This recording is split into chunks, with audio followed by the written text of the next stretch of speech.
Hi, my name is Jeffro, and this is Digital Dominance, the podcast for service-based small business owners who are ready to seize the recognition and growth that their company deserves. You've worked hard to build a business you're proud of. Now it's time for Digital Domination. Welcome back to Digital Dominance. Now, when I say the term outbound marketing, do your eyes glaze over? Or do you think about cold calling or trade shows? While there's lots of different outbound marketing strategies, there are some ways that are more effective than others. If you want to work smarter, not harder, then you should definitely pay attention to this episode.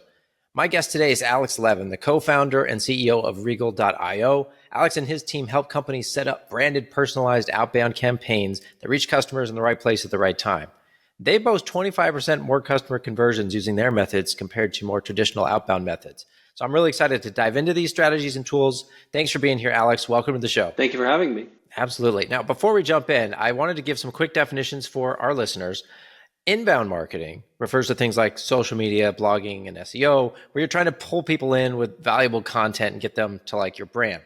Outbound marketing, on the other hand, refers to things like cold calls, billboards, paid ads, where you're trying to maximize your reach to make people aware of your brand and generate leads at scale. Alex, is there anything you would add to that definition? Yeah, I think it's a good place to start. HubSpot made inbound marketing famous. They actually started not as a CRM, but in that space, helping marketers generate all this content to get people to come in. And they've since obviously transitioned to be bigger. Outbound, I think, goes through these phases where, it's very popular and then it's less popular. So direct mail might be a good example where for a while, direct mail was a very big channel. And then it sort of fell out of favor. And actually, as it fell out of favor, some very smart companies started using it in a more personalized, way, in a more data-driven way, and saw great benefits from it. So it's actually come back, and you may get better direct mail now than you ever did because they're much smarter about who they send it to and what the messaging is. I would say calls, goes through similar cycles. So, in the 90s, it was very popular to sort of do like terrible telemarketing. Let's call people while they're at dinner, like. That was kind of the thing. And there were a lot of scams also involved in it. And so it sort of fell out of favor. And honestly, the technology providers that provided outbound calling capabilities didn't invest in it because they saw no future. They said, voice is dying, outbound is dying, we're not going to do it. So actually, I came across it when I was at Angie, which owns Angie's List and Home Advisor. And we were struggling to get people to have enough trust with us online to buy more complicated home services projects. So fence installation, remodel, it's not $500, it could be $50,000, right? And we actually at the time, were sort of pounding our heads against like the wall going, why aren't we good enough technologists to build digital experiences that people will just like use? And eventually I think we kind of relented is the wrong word, but sort of came to realize that there's a real power to having human-to-human conversations that is never going to be part of that digital experience, especially as more and more people are using their mobile phone. And that little tiny screwed real estate is all you've got to like get people to buy a $50,000 service. It's not going to work. Whereas a human conversation can help disambiguate and help emote and help them actually build trust to buy a service. So we started doing outbound calls, and unfortunately, we're using a lot of the legacy technology that existed. And basically, what those tools let you do is put in a big list of customers and call them 5 times a day for 5 days. And that's why it feels like spam to the customer, because we had very little control in that channel. And so Regal, my current company, came out of that where we said, well, actually, like if we could have more control over, understanding what the customer is doing, right? The customer signals, and then control over how we acted and how we reached out to the customer. Outbound calls and text conversation would be very valuable. So all we need to do is go build a test system that can do that. So now we're, 3.5 years in, we've gone and done that. We have hundreds of customers. That's our MO is, helping these businesses be much smarter about reaching customers on the phone. I'd say the bad news today is most companies are using this crappy technology and pisses off customers and results in, lower and lower answer rates. And that there's actually this bigger and bigger divide, I'd say, between a lot of companies and their customers because they don't have a good way of communicating. The good news is when you go and interview customers, and say, hey, if it's something important, how do you want to engage with the brand? They don't go and say, oh, the website. Like, no, they say, I want to have a conversation. Phone is actually number one, text is number two, but they rather have a conversation when it's about their education, their financial health, their, well-being. So you just have to bridge the gap and, provide the ability to, in our words, treat customers like royalty, right? So, if you call a customer about something they don't want to talk about at a time that's not good for them, click. On the other hand, like you have a customer that's going and try to refinance their student loan and they can't figure out how to do it. In that moment, you call them and they, it's branded, so they know it's you. They're going to go, thank goodness, like I love that you're helping me do this. That's such great service. So everything is context. Well, and I think, you mentioned how a lot of this stuff has been around a long time and that kind of shifts between different channels as people kind of get used to it or get annoyed by it. And it doesn't mean that it just, you throw it away. You need to improve it. And that's why it comes back, because there's a newer version that's now better. It's a better experience for the customer. It's more meaningful to the business because you've got more data, or it's more personalized, like you were saying. And it sounds like what you've done with Regal is almost taking the next step where you're combining inbound and outbound. So there might still be an inbound component where the website draws them in, you get some trigger, and then you call them, right? So you switch it. And yeah, the customer expects to engage with the brand in the way they want to. And during the like consideration and buying phase and then like post buying phase, that may mean some digital, website, some email, some text, some chat, some, it'll be in these different channels. A lot of what was happening historically is that marketing and contact center teams are completely separate. So the marketing team would go and spend all this money or do all this work, getting people interested or engaged, and had no connection to the contact center team, whoever was talking with the customer, whether it's customer support or collections or sales or whatever. They had no idea that the marketing team had told this customer on Facebook, hey, you look like a great prospect because I see 5 people in your area were also interested in solar panels because there's a special tax thing in your area. If that information is not getting to the sales team, sales gets on and goes, hi. And the customers go, wait a second, you told me that like I'm eligible for a tax rebate in my area for a solar panel. Okay, it's not going to work. So having a unified view of the customer, not just in marketing, but actually bringing all of that into the contact center, and then having tools that allow you as a contact center to act upon them, which is very novel, right? So not just like, oh, there's a profile that pops up with some info, but automate the ability for the system to say, oh, based on what we know about this customer, we need to reach out to them about this thing, so that your agents can then get on the phone and sound super smart. Because they're going, yeah, I'm a genius. Like I knew that right at this moment it was the right time to reach you because these 5 things happened, and so like I'm here. Like you want your agents to feel like geniuses, not to be the ones bashed over the head, going, why'd you call me now? I'm not interested in talk to you. So make your agents feel like geniuses. Give them some automation that allows them to take advantage of everything the customer is doing to treat them right. Yeah, and you need a platform that can handle all that. I think a lot of businesses have been very fragmented traditionally because you've got your email platform over here, got your CRM over here, you do have an automation thing over here, you got your calendar system over here, and like they don't all talk to each other very well. Yeah. And so having it all together obviously solves a lot of those problems. And I think it's related, but a lot of solopreneurs and founders kind of approach business in a very transactional way. This kind of allows you to get past that. It's more of a relationship because you're paying attention to the details, right? If you were just ignoring stuff that your friend or significant other said, and then you bring it up again, we already talked about that. And that's exactly what you're describing, where there's a disconnect between the marketing and the sales team and all that. Yeah, so particularly when we're talking about small businesses, this is, I frame it this way. My wife has a friend in the small town they grew up in who's an insurance agent.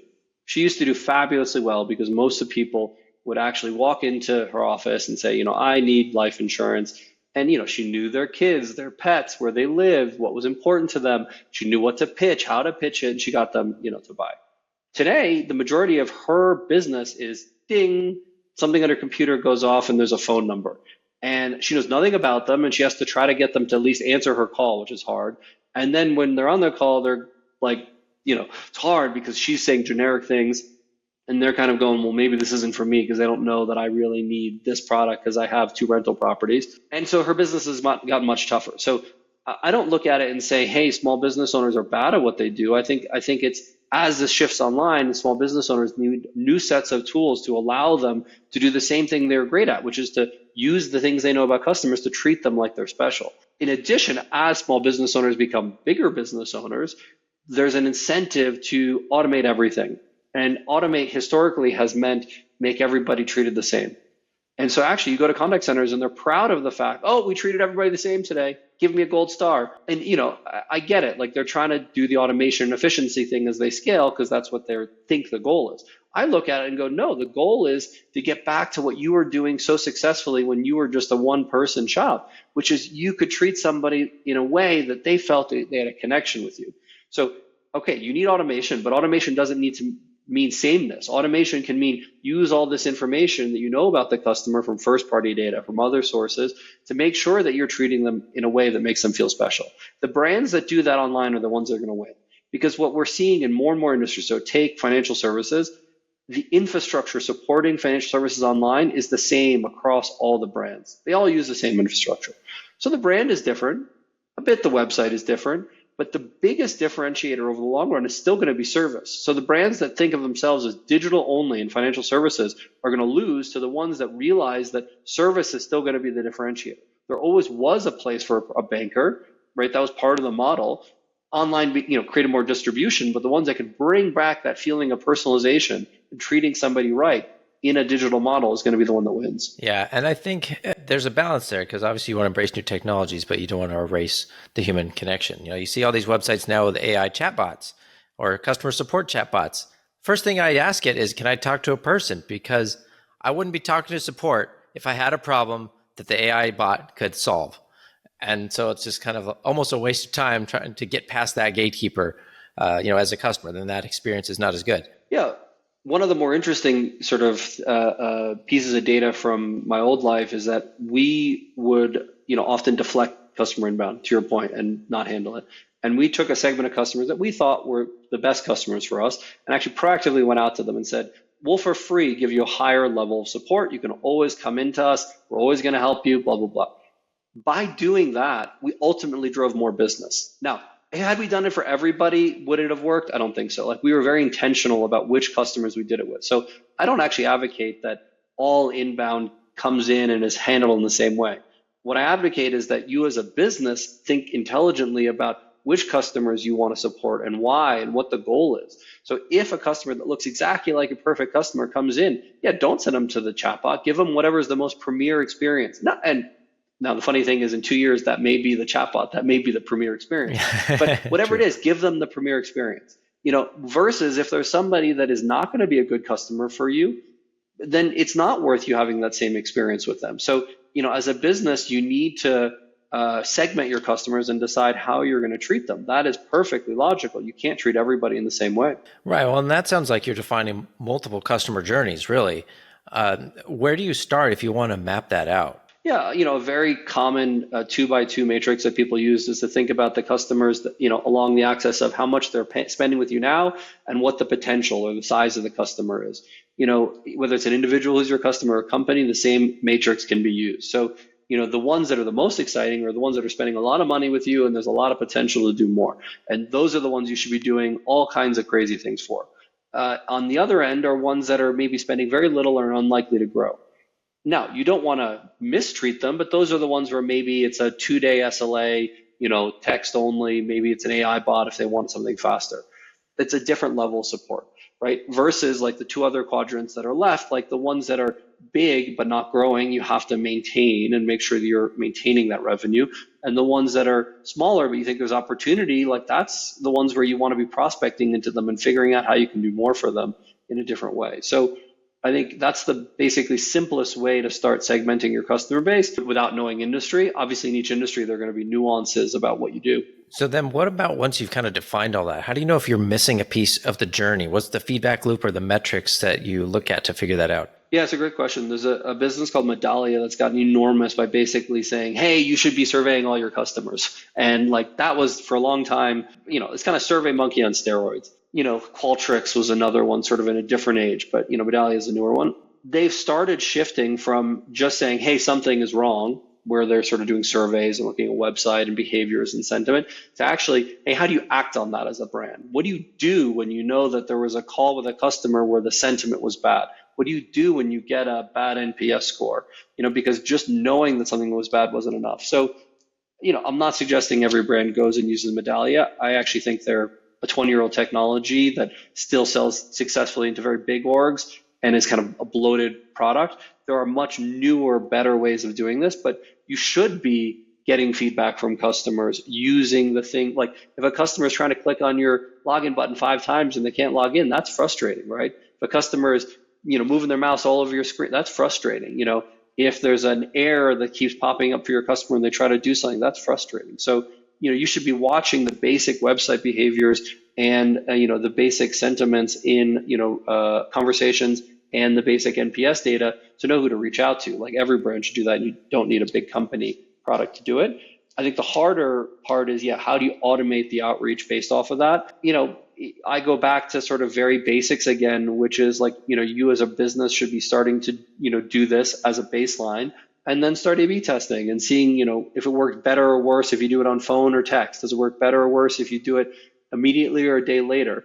Yes, there are best practices, but in the end, like you're going to have to find for your own business what works best. Yeah, and I think, the more we talk about this, the more complicated this can become, right? Because you can define a lot of different nuances of that customer journey and how to handle this one if the call went well and this one if it didn't, and if they saw a text versus if they responded to an ad. How do you get all that set up so it's going to work and run smoothly and effectively on a platform? It sounds like it's going to take a long time or a big team to manage all of that. Yeah, again, it depends on the size of your business. Like, for SMBs, there are, there's like SurveyMonkey, that takes stuff, or there's little, simple VoIP phones, whether it's Google Voice or like Open Phone or things like that. So like, that may be the right tech stack at that stage. As you get to be sort of more than one person, and now you got a team that's actually doing all this stuff, you're going to need more sophisticated phone systems, maybe closer to Regal or, things like that. As you move beyond the capabilities of a SurveyMonkey, maybe you do need something more sophisticated. I don't know what one step up from that would be. I think that's a very classic thing. Like there are products that were built for each segment.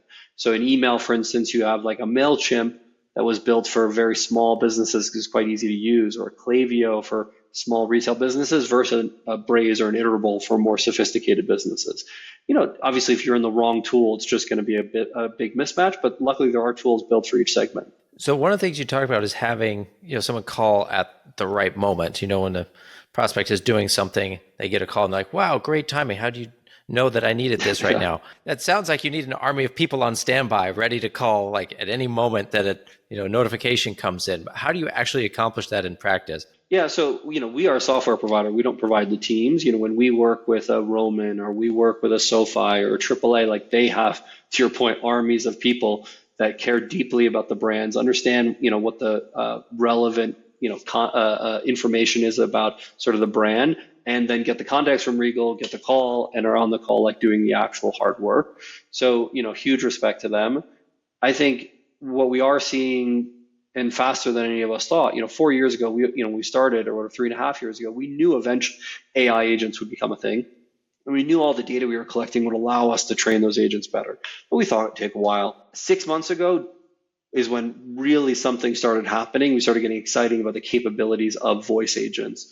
We're now pushing our customers to find use cases that are more high volume and more rote. Whether it's a qualification call, a scheduling call, a basic kind of IVR use case, meaning like there's a couple questions and you're trying to route somebody, and move those away from wasting agents' time towards the AI agents. I think whether it's a year from now or 3 years from now, we will be having those conversations about almost every use case in the contact center. And it's not because like we're trying to give the customer this cheaper experience. It's actually because the AI agents are going to be better at it than humans. There are things that you can train the AI agents in that you can't train humans in as well.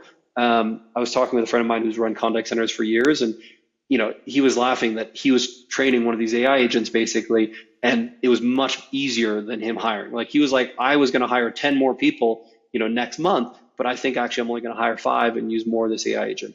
Because to hire 10 people and train them is a difficult thing. Yeah. So when it's expensive too. Yeah, when it was, bots, it wasn't that interesting because like you had to kind of make the bot like go, if 1 then this, if 2 then this, if 3 then this.